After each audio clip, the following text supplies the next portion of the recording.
posso alterar o regime de bens do meu casamento? Vamos imaginar a seguinte situação. Um casal se casa e depois de alguns anos percebe que o regime de bens eleito por ocasião do casamento não é mais apropriado e decide mudá-lo. É possível fazer isso? Antes de adentrarmos na questão, vamos entender que regime de bens é uma norma que regulamenta as relações patrimoniais de um relacionamento afetivo. E no Brasil, nós temos os seguintes regimes de bens: separação parcial, comunhão universal de bens, separação total de bens e participação final nos aquestos. O regime padrão da nossa legislação é o regime da separação parcial de bens. Se um casal vive em união estável e não elege nenhum outro regime por escrito, é esse regime que vai se aplicar ao relacionamento. No regime da comunhão parcial de bens, somente se comunicam os bens adquiridos a título oneroso na constância do casamento. O que cada cônjuge já tinha ao casar não se comunica, assim como eventuais heranças ou doações recebidas. Isso significa dizer que num contexto de divórcio ou dissolução de união estável, somente serão partilhados os bens adquiridos a título oneroso na constância da união. Já na comunhão universal de bens, todo o patrimônio que o casal já tinha e que adquiriu ou recebeu durante o casamento irá se comunicar. E nisso se incluem as heranças e doações eventualmente recebidas, salvo se existir cláusula de incomunicabilidade de bens. O que é a cláusula de incomunicabilidade? Se alguém for doar algo para outra pessoa ou fazer um testamento e não quiser que aquele bem, objeto da doação ou da herança, seja partilhado com o eventual cônjuge ou companheiro do donatário, é possível estabelecer na escritura pública uma disposição de que aquele patrimônio ou aquele bem, objeto da doação ou da herança, não deverá se comunicar com o cônjuge ou o companheiro. É o que chamamos de cláusula de incomunicabilidade. No entanto, se não existir essa cláusula, a herança e a doação, eventualmente recebida por um dos cônjuges, deverá ser partilhada por ocasião do divórcio, porque pertence a ambos. Regime da separação total de bens. Nesse regime de bens, cada cônjuge tem seu patrimônio separado, individualizado. Nós não temos comunicação patrimonial. Por ocasião de eventual divórcio, cada um vai ficar com seu patrimônio individualizado, não teremos partilha de bens. Contudo, é importante lembrar que em alguns casos a justiça flexibiliza esse regime de bens se ficar demonstrado que na realidade o casal adquiriu o patrimônio através do esforço comum. Por exemplo, vamos imaginar um casal que casou pelo regime da separação total de bens. E lá pelas tantas, a mulher engravidou e eles decidiram em conjunto de que ela ficaria em casa cuidando dos filhos, da casa, e o marido iria trabalhar fora.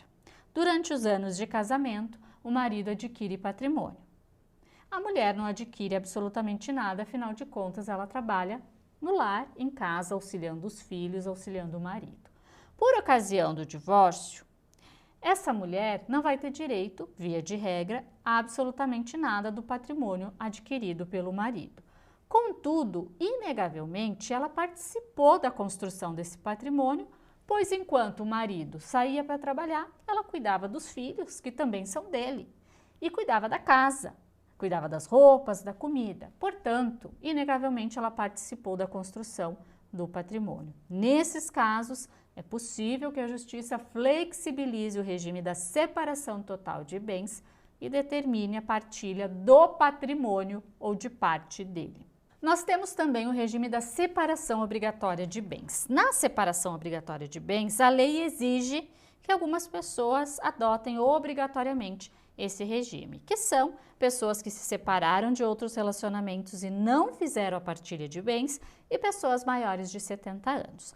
É importante lembrar que recentemente o STF firmou o entendimento de que pessoas maiores de 70 anos podem eleger outro regime de bens que não o da separação total, desde que manifestem sua vontade através de escritura pública.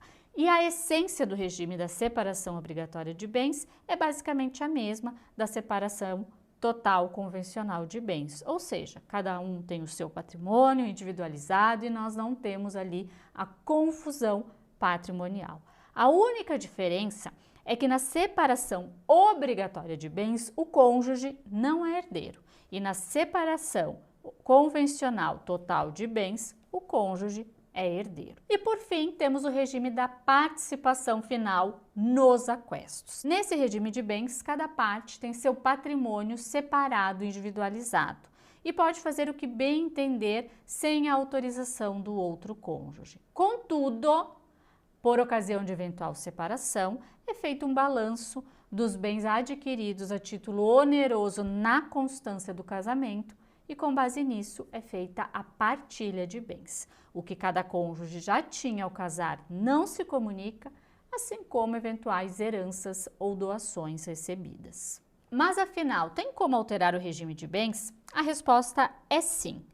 Mas para que isso seja possível, as partes não podem ser casadas pelo regime da separação obrigatória de bens. Lembrando que o regime da separação obrigatória se aplica para pessoas que se separaram de relacionamentos anteriores sem fazer a regular partilha de bens e pessoas maiores de 70 anos. Contudo, considerando o entendimento recente do STF de que pessoas maiores de 70 anos podem escolher outro regime de bens, nós ainda não sabemos qual será o posicionamento da Justiça frente a demandas que requeiram a alteração de regime nesses casos. Contudo, no meu entendimento, será possível, seguindo, portanto, a mesma linha de entendimento do STF. Agora, é importante dizer que para se conseguir a modificação do regime, é necessário preencher alguns requisitos que estão no artigo 1639 do Código Civil Brasileiro.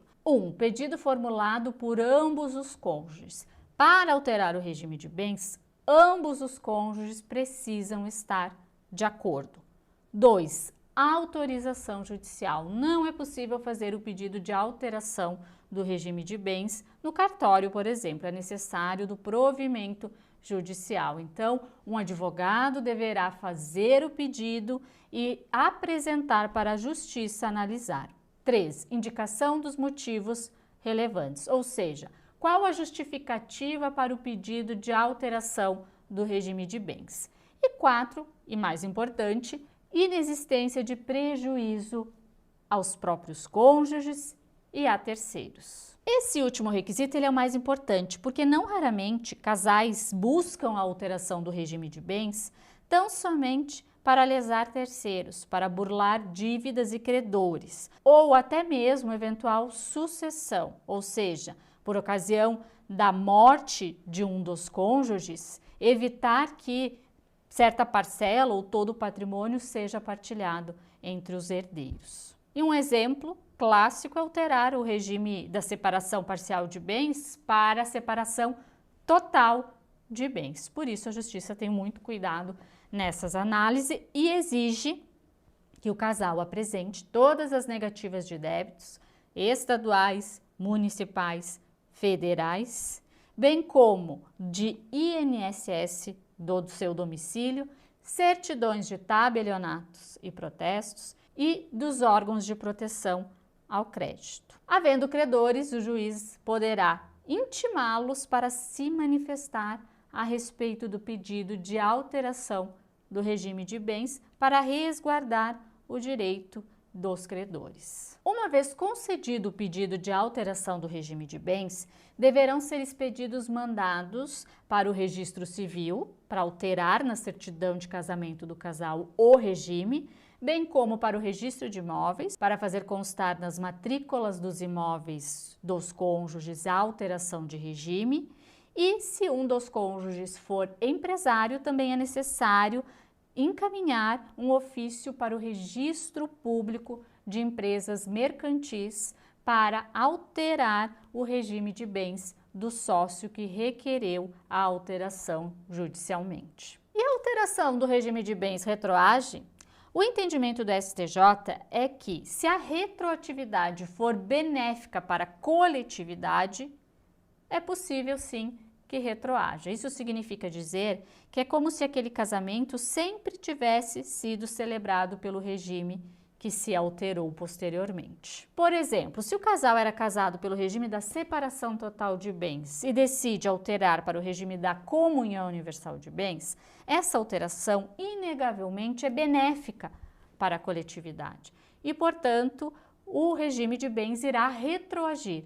Vai funcionar como se o casal tivesse adotado esse regime de bens desde o início do casamento. Portanto, pessoal, é possível sim alterar o regime de bens eleito por ocasião do casamento, mas é necessário observar os requisitos e as exigências legais. Ainda sobre regime de bens, eu vou deixar aqui o link de um vídeo na qual eu falo sobre todos os regimes de um modo bem explicativo. Assistam lá.